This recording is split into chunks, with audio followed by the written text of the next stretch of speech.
Kilat News Updates. Mga balita ngayon, Senado at Kamara nag-convene ngayong araw bago ang ikalimang SONA. Improvised explosive device na recover malapit sa Senado. Umano'y pagpapakawala ng pesticide gas sa mga nagpoprotesta, itinanggi ng DENR. Ika-112 anibersaryo ng Iglesia ni Cristo ipinagdiriwa. Marcos at Duterte nagpaabot ng pagbati. Ako po si Cesar Soriano para ihatid ang mga nangungunang mga balita sa buong kapuluan. Ngayon, Nag-convene ngayong araw ang 20th Congress para sa ikalawang regular na sesyon nito kung saan muling nagsagawa ng sesyon ng Senado at Kamara bago dumalo ang mga mambabata sa ikalimang State of the Nation Address o SONA ni Pangulong Ferdinand Marcos Jr. sa Batasang Pambansa. Sa pagpapatuloy ng sesyon, pinag-usapan ang mga natitirang prioridad na panukalang batas na inendorso ng Legislative Executive Development Advisory Council o LEDA.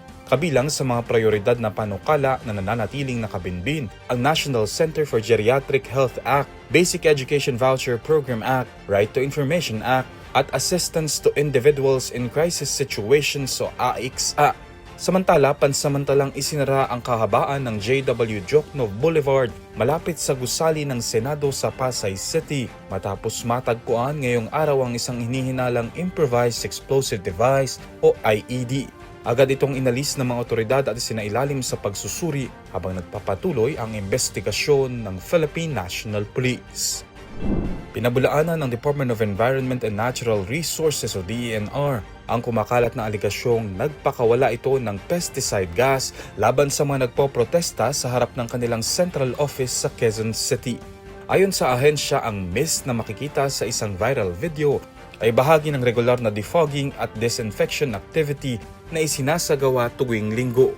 Nilinaw din ng DENR na hindi ito ginagamit para sa crowd control at walang anumang kemikal na itinutok sa mga rallyista. Iginiit din ng DENR na iginagalang nito ang karapatan ng mga mamamayan na magsagawa ng mapayapang pagtitipon. Samantala, ayon sa Quezon City Police District o QCPD, naging maayos at papayapa ang isinagawang protesta sa Visayas Avenue at wala silang naitalang anumang insidente.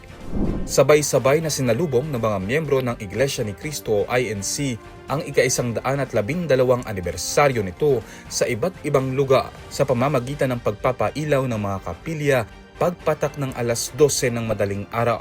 Sa isang mensahe, nagpaabot ng pagbati si Pangulong Ferdinand Marcos Jr. sa mga miyembro ng organisasyon at hinikayat ang mga ito na manatiling katuwang sa nation building sa pamamagitan ng paglilingkod sa komunidad, pagtulong sa mga nangangailangan at pagpapalaganap ng pagkakaisa. Samantala, binati rin ni Vice President Sara Duterte ang INC at kinilala ang ambag nito sa edukasyon, kabuhayan at mga programang makatao kabilang ang pagtugon sa mga kalamidad.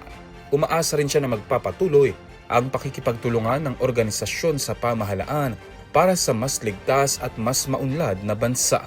Kamakailan nang naging laman ng balita ang kongregasyon matapos silang magsagawa ng 3 araw na rally para ipanawagan ng pananagutan at pagpapakita ng suporta sa kanilang kapwa-miyembro na si Senador Rodante Marcoleta.